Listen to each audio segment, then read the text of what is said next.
I'm Marilee Caruso. It's Wednesday, March 11th. Today, safety on board. The WPS is very pleased with the results of the program.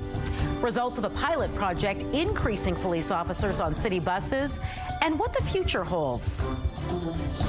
Also today, coalition raising concerns.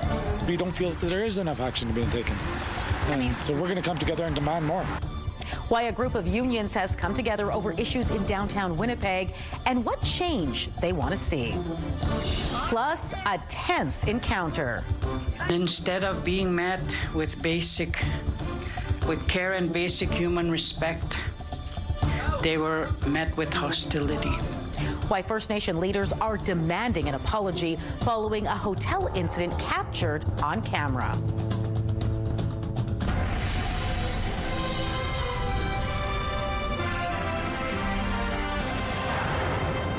Good afternoon. Thanks for joining us. Putting Winnipeg police on buses and around transit stops is putting the brakes on crime. The results of a 15-week pilot project are in, and Winnipeg police say the results are positive. Standing by live with all the details for us is CTV's John Hendricks. So, John, how much has crime dropped? 15.1%, Marilee, as compared to the same period in 2024. Police launched the Winnipeg Transit Violent Crime Intervention Strategy in mid-September of last year, and it ran until the end of December. The strategy brought an increased presence of police officers on and around the Winnipeg transit system. That was in response to the growing concerns and incidents of violence. And while the results are promising, the force admits significant work still needs to be done. The WPS is very pleased with the results of the program. I don't think it comes as a surprise that if we put additional resources and direct them to a specific problem or a specific area that we're going to achieve results. However, I am pleased with the numbers. They're quite frankly higher than I was anticipating. Police say the strategy directed officers from community support units and foot patrol members to place more focus throughout their day on buses and around transit corridors. In total, officers spent 143 hours riding on buses and just over 100 hours on foot at transit locations such as bus stops. They also spent 36 hours patrolling those areas in police cruisers. Police say as a result, total transit-related crimes were down 15.1% as compared to the same period in 2024. Property crimes were also down by 15.2%, and violent crimes decreased by 18.2%. The vice chair of Winnipeg's police board is also commending the results, but says funding is not presently in place to make the initiative permanent. The pilot project that WPS had, it demonstrates that there was a need for it and that it continues to be a need. Now, whether or not there are funds to have a full-time transit force through Winnipeg Police Service, that is not in place at this point in time.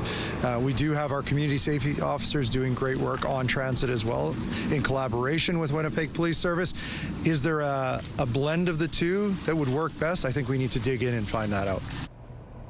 Now, during the pilot project, police also made 12 arrests and 98 fare evasion enforcements. So, John, in addition to their presence, what extra measures are provided by having police on buses? You know, Marilee, Superintendent Brian Milner says that police officers bring different tactics and are better equipped for higher level disturbances.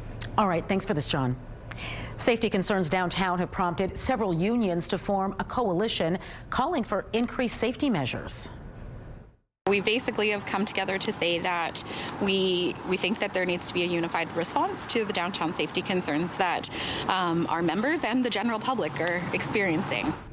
The Workers for Downtown Public Safety Coalition represent 7 unions representing transit, emergency services, retail, and other sectors.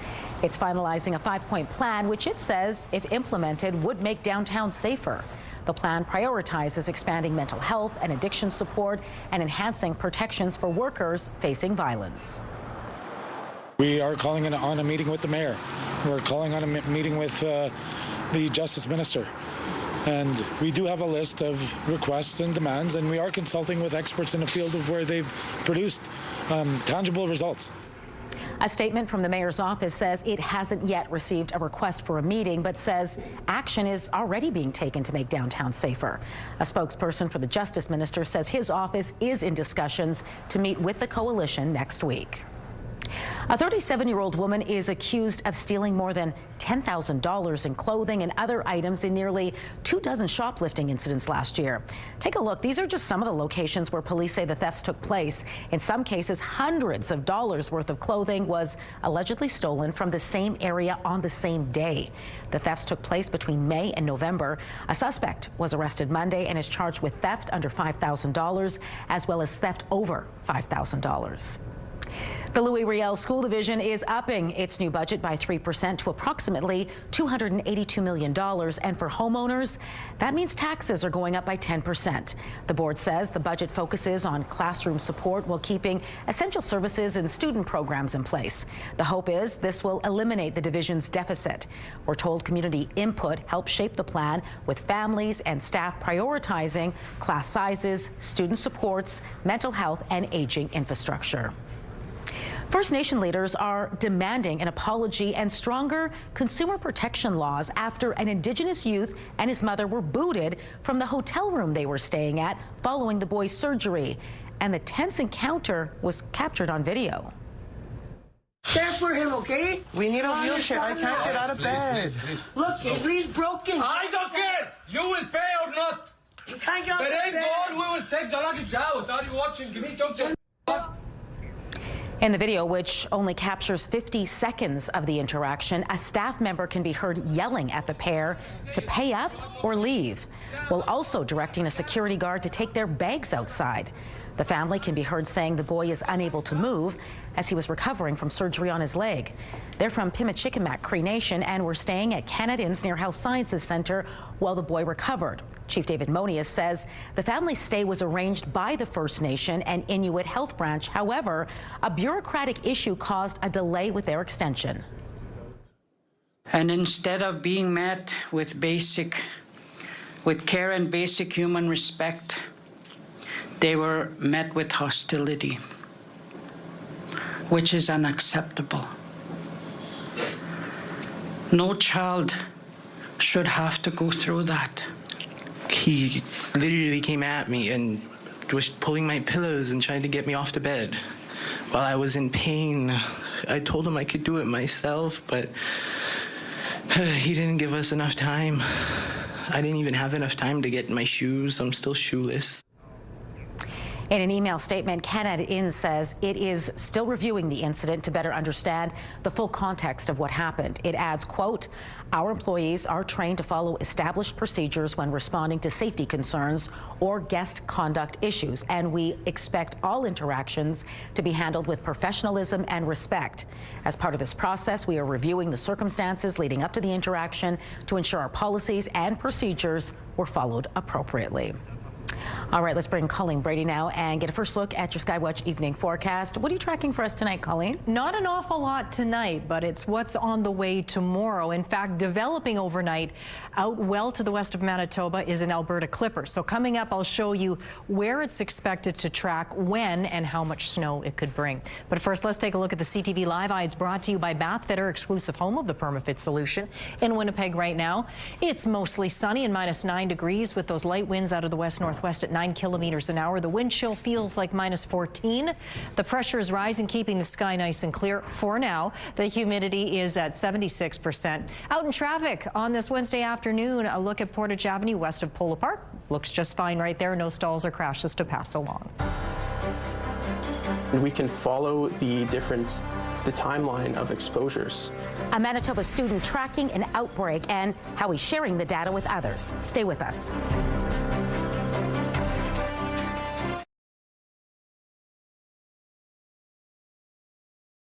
Get Winnipeg's top stories, breaking news alerts, and watch live. Download the CTV News app. The International Energy Agency says it will release 400 million barrels of oil, which will be the largest release it's ever done. The oil will come from the reserves of countries that are part of the agency, including Canada. More than 1.2 billion barrels are held as emergency stock. Oil, of course, in short supply with tankers backed up at the Strait of Hormuz because of the Middle East conflict. Typically, about 15 million barrels would pass through the strait every day. Here are the closing numbers for the day. The Canadian dollar down a fraction to 73.61. West Texas Intermediate up over $3 to 87.25. Western Canadian Select is down over $8 to 68.31. And the TSX lost 150 points today. Those are your business headlines. I'm Marella Fernandez. Manitoba has more than half of the measles cases confirmed in Canada this year, and a Manitoba student has developed a site where you can keep track of the current outbreak. You just click the exposure timeline button here, and we can follow the timeline of exposures. An exposure timeline is just one of the functions available on the Manitoba Measles map. It was created by RRC Polytech student Jack Buckholzer as a way to visualize exposure sites in each region of the province using data directly from Manitoba Health. And then I overlaid the vaccination data, which was also provided on the same page, which you can see the different areas where there's more exposures and how it correlates to the vaccination coverage. The data on the site automatically updates from the province's sources when it's available. You can access the website at manitobameaslesmap.com. New York, New York.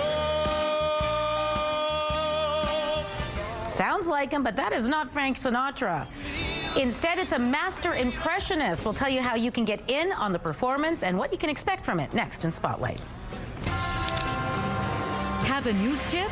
When you see news happening, let CTV News Winnipeg know.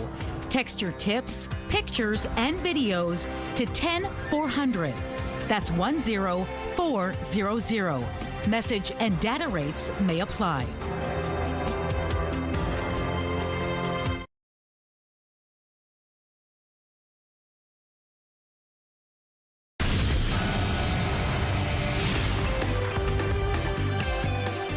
Spotlight sponsored by the Casinos of Winnipeg, presenting High Valley.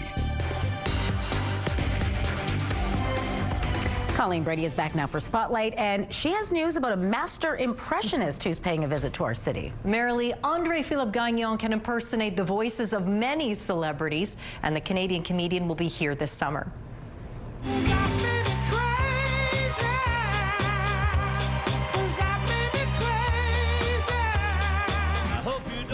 How does he do all these voices? He's incredible. The Master Impressionist Greatest Hits Tour is coming to Club Region Event Center on August 14th. Gagnon is set to share imitations of classic hits and share hilarious stories during his 40-year career touring the world. Tickets go on sale tomorrow at ticketmaster.ca. That sounds like a fun night out. It does look like fun, yeah. Right. A 5-time Juno Award-winning artist is going on tour across North America. That's right, and he's stopping here in Winnipeg this fall. I'm lost in the light. I pray for the night to take me to. Afi Yurvanen, also known as Bahamas, is coming to Burton Cummings Theatre on September 25th with his band. The singer-songwriter and guitarist is celebrated for his laid-back indie folk music and guitar riffs.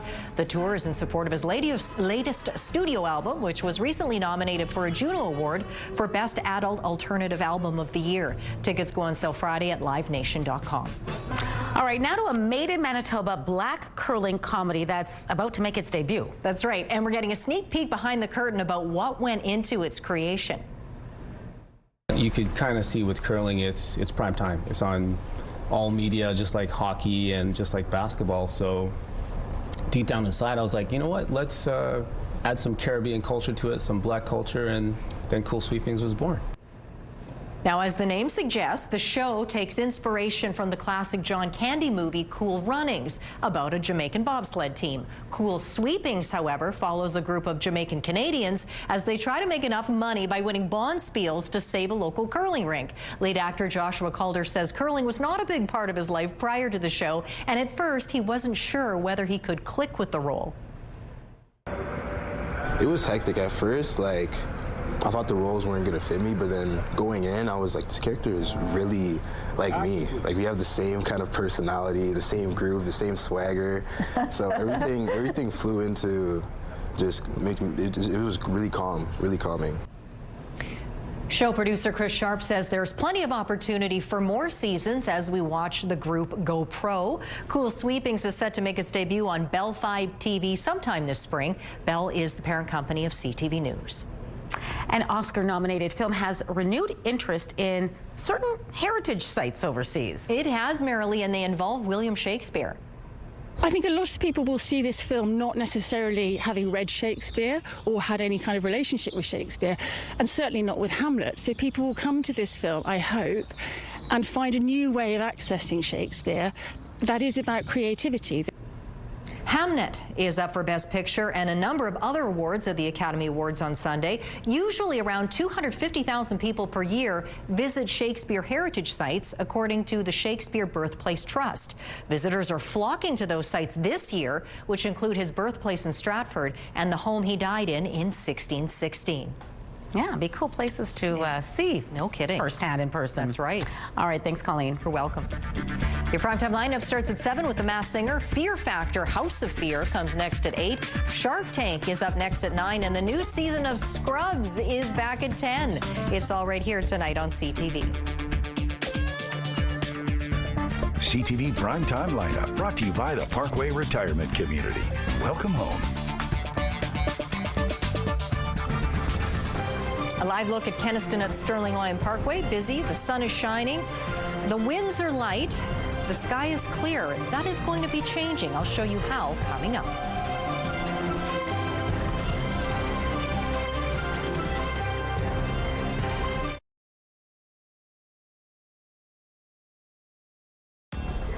Women's clothing provided by R.W. & Company. Salon services provided by S&T Spa Salon.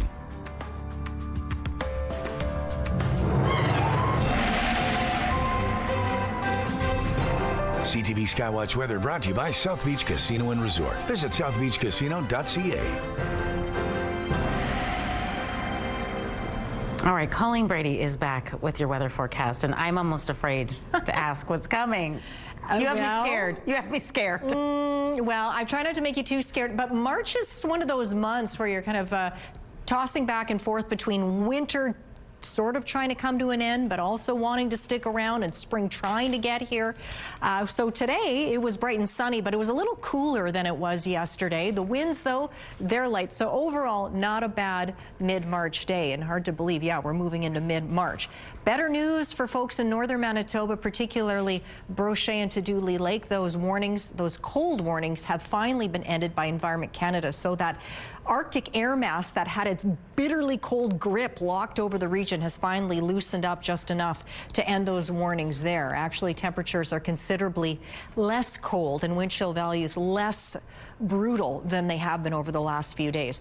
Into northwestern Ontario, the sky is clear there. Winds coming out of a decent clip out of the northwest into Kenora and Dryden. Speaking of Kenora, it's -5 degrees there. Here in Winnipeg, -9. We were closer to the freezing mark yesterday. Out in Brandon, -9 there, but you see up and over down in Melita, rather, -3. Usually a milder place than it is today. -6 in Dauphin. Moving into northern Manitoba, a bit of a range in temperatures. You can see around Flin Flon and the Pas, -8, -9. Same thing for Lynn Lake, but up we go through Gillam, -18 there, -26. Thompson right in the middle at -11. Right in the middle in more ways than the one, temperature-wise, and in the middle of northern Manitoba. So the sky stays clear for the most part tonight, at least for the next few hours in the northern part of the province. Here in the south, some clouds start to build up. A pretty uneventful night. East into northwestern Ontario as well. A disturbance starts to move in that'll bring snow to northern regions. It'll push further south as well, but that's not what we're watching here in southern Manitoba. Yeah, check out this. It's substantially more snow. So this clipper will be forming overnight around Alberta. It will be zipping across Saskatchewan in the overnight hours, as clippers tend to do. Now, the timing, the forecast models don't agree on the time, and they all agree that snow is heading towards southern Manitoba. But when? There's some models that have that snow getting into Winnipeg over the noon hour. Clearly, you can see the futurecast does not agree with that, but you can see it will be arriving those areas all along the international border and further north into places like Brandon and Winnipeg. We'll see that snow come through. through. There's not much to it because it does zip along pretty quickly, but it could leave behind a few centimeters of snow in its wake. But by the time we get to Friday, you can see it's well off further east, even out of northwestern Ontario. For tonight for Winnipeg, partly cloudy. We drop down to minus 15 degrees. The normal low for this time of year is around minus 12, so a little cool. Light winds out of the south at 10 kilometers an hour. The winds will strengthen tomorrow out in front of this approaching clipper. Winds out of the southeast at 30, gusting to 50 kilometers an hour. They really should move in with the snow. We'll get some sun in the morning, clouds in the afternoon before that snow moves in. Minus 1 is the high. 2 to 4 centimeters is what Environment Canada is forecasting during the day for the city, and similar amounts tomorrow night. And that's basically the range I'm seeing for other parts of southern Manitoba as well. Increasing clouds on Friday, another high of minus 9 when we should be hitting highs closer to minus 2. The weekend, mix of sun and clouds, Saturday, Sunday, minus 7 and minus 11 respectively, but it's the overnight lows that are getting my attention. As cold as minus 25 on Sunday night. Sunshine Monday, minus 11, and then leaping leprechauns. It's already St. Patrick's Day next Tuesday, a high of minus 6 degrees under a mix of sun and cloud. Our first weather photo takes us out to beautiful Birds Hill Provincial Park. Nicole said it was a nice day to go out and have a walk, and it sure looks like it, doesn't it? Beautiful. And this next photo is Barley, out enjoying the area there right along the LaSalle River. That photo is from Martha with that unusual shaped tree, Marilee. Take a look at that. Send us your weather photos to winnipegweather@ctv.ca. I was thinking the same thing. Yeah, neat. Okay. Traditional reindeer racing in Finland is drawing a crowd. These are some serious reindeer games, though. Their raising and caring for reindeers has, long time been a part of Scandinavian culture, especially for the Indigenous people in the north. Reindeer racing is an organized and regulated competition, and this year the winner of the races was a reindeer named Pom Pom. His owner says he's exceptionally fast and smart, which I would imagine are two great qualities when it comes to being a racing reindeer. I should think so. Boy, look how fast they go. Yeah. Incredible. Santa might need to call on them. Take notes, Santa. Yeah. If you're ever behind, getting up to the North Pole. Pretty impressive, yeah. All right, that does it for us this hour. Don't go farther. We're back at 6 with much more local news. Hope to see you then.